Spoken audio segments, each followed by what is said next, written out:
Hace unas noches me acosté, disponiéndome para el descanso nocturno. Es una costumbre mía, de años, leer algún pasaje de las Escrituras antes de cerrar los ojos con el sopor de la noche. Así lo hice la presente ocasión. Di por casualidad con el fragmento en que la inspiración grabó la agonía del Dios de la naturaleza. Estos pensamientos y las escenas que siguen a su entrega al espíritu me acosaron mientras dormía. Hay sin duda algo misterioso e incomprensible en la manera en que a veces se disponen los desbocados caprichos de la imaginación, pero la solución de esto más corresponde al fisiólogo que al atolondrado soñador. Parecía que yo fuera un fariseo que volvía del escenario de la muerte. Había ayudado a clavar afiladísimos clavos en las palmas de aquel que colgaba en la cruz. El espectáculo de más amarga congoja que haya sentido jamás un mortal. Oí el gemido que atravesaba su alma cada vez que chirriaba en los huesos el áspero hierro que yo remachaba. Me aparté unos pasos del lugar de la ejecución y me volví para mirar a mi más irreconciliable enemigo. El nazareno aún no estaba muerto. La vida resistía en el manto de su carne, como si temiera recorrer a solas el valle de la muerte. Creí ver la fría humedad que se posa en la frente de los moribundos, detenida en grandes gotas en la suya. Vi el temblor de cada músculo, el ojo que empezaba a perder su lustre en la mirada vacía del cadáver. Oí el ronco gorgoteo de su garganta. Un momento más, y la cadena de la existencia se rompió, y un eslabón cayó a la eternidad.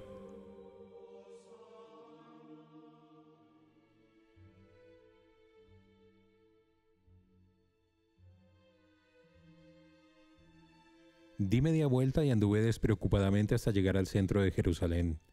A corta distancia se erguían las altivas torres del templo. Su tejado dorado reflejaba unos rayos tan brillantes como la fuente de la que emanaban. Me invadió una sensación de orgullo consciente al mirar los extensos campos y las altivas montañas que rodeaban aquel orgullo del mundo oriental. A mi derecha se alzaba el monte de los Olivos cubierto de matorrales y viñedos. Más allá, demarcando los confines de la vista de los mortales, surgían montañas apiladas unas sobre otras. A la izquierda estaban las espléndidas llanuras de Judea, y pensé que era un luminoso cuadro de la existencia humana al ver el riachuelo Cedrón atravesando raudo los prados de camino hacia el lejano lago. Oí el alegre canto de la hermosa doncella que espigaba en el lejano sembrado, y mezclado con los ecos de la montaña, el agudo silbo de la flauta del pastor que llamaba al redil al cordero perdido. Sobre la naturaleza animada se había derramado una belleza perfecta.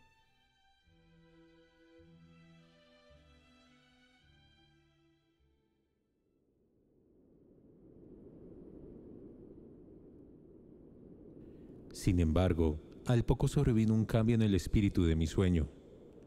Sentí un frío súbito. Me volví instintivamente hacia el sol y vi una mano que dibujaba con lentitud un manto de inmundicia sobre él. Busqué las estrellas, pero todas habían dejado de titilar, pues la misma mano las había envuelto en el emblema del duelo. La luna no alumbraba con su luz plateada las perezosas olas del mar muerto que cantaban el ronco requiem de las ciudades de la llanura, pues ocultaba su rostro como si temiera contemplar lo que ocurría en la tierra. Oí un gemido, un susurro, cuando el espíritu de la oscuridad extendió sus alas sobre un mundo espantado. Se apoderó de mí una desesperación atroz. Sentí el torrente de la vida retornando lentamente a sus fuentes cuando me invadió el terrible pensamiento de que había llegado el día del juicio final. De repente estaba ante el templo. El velo que había ocultado sus secretos a las miradas profanas estaba ahora rasgado. Miré durante unos momentos. El sacerdote se hallaba junto al altar, ofreciendo el sacrificio expiatorio. El fuego que había de prender a los miembros cercenados de la víctima resplandeció unos momentos en los lejanos muros y después se perdió en la oscuridad más absoluta. El sacerdote se volvió para encenderlo de nuevo con la llama viva del candelabro, pero también había desaparecido. Era como la quietud del sepulcro. Di la vuelta y me precipité hacia la calle. Estaba desierta. Ni un sonido rompía el silencio, salvo el aullido de un perro salvaje que se deleitaba con el cadáver medio abrazado en el valle de Hinnom. Vi una luz que salía de una ventana a lo lejos y me dirigí hacia ella. Me asomé a la puerta que estaba abierta. Vi una viuda que preparaba el último bocado que había podido conseguir para su bebé moribundo. Había encendido un pequeño fuego y vi cómo contemplaba, con el corazón encogido de desánimo, la llama que se extinguía a la vez que sus esperanzas. La oscuridad cubrió el universo. La naturaleza estaba de duelo, pues su creador había muerto. La tierra se había arropado con los atavíos del dolor y los cielos vestían el negro del duelo. Deambulé entonces con desasosiego, sin prestar atención a dónde iba. Enseguida apareció una luz por oriente. Una columna de luz sesgó la tiniebla, como el haz que resplandece en la oscuridad del pozo a medianoche, e iluminó la serena lobreguez que me rodeaba. Había una abertura en la vasta bóveda del extenso firmamento. Me volví hacia ella con mirada perpleja. En la inmensidad del espacio, a una distancia que solo podía medirse con una línea paralela a la eternidad, y sin embargo extremadamente definida y clara, apareció la misma persona a la que yo había revestido de la burlona púrpura de la realeza. Iba ataviado con el manto de rey de reyes. Estaba sentado en su trono, pero no era de color blanco. Los cielos estaban de luto, porque mientras los ángeles se arrodillaban uno tras otro ante él, vi que la corona de inmortal amaranto que solía ceñirle la frente había sido reemplazada por otra de ciprés. Me volví para ver a dónde me había llevado mi deambular. Había llegado al sepulcro del monarca de Israel. Me eché a temblar al ver que empezaban a moverse los terrones que cubrían los huesos enmojecidos de algún tirano.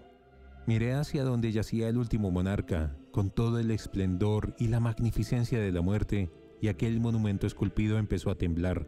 Al poco se volcó y salió el inquilino de la tumba. Era una cosa abominable, de otro mundo, que ni siquiera Dante en los más delirantes vuelos de su imaginación hubiera podido conjurar. No era capaz de moverme, pues el terror había amarrado mi voluntad. Vi cómo el gusano de la tumba se retorcía entre los mechones enredados que cubrían parte de aquel cráneo putrefacto.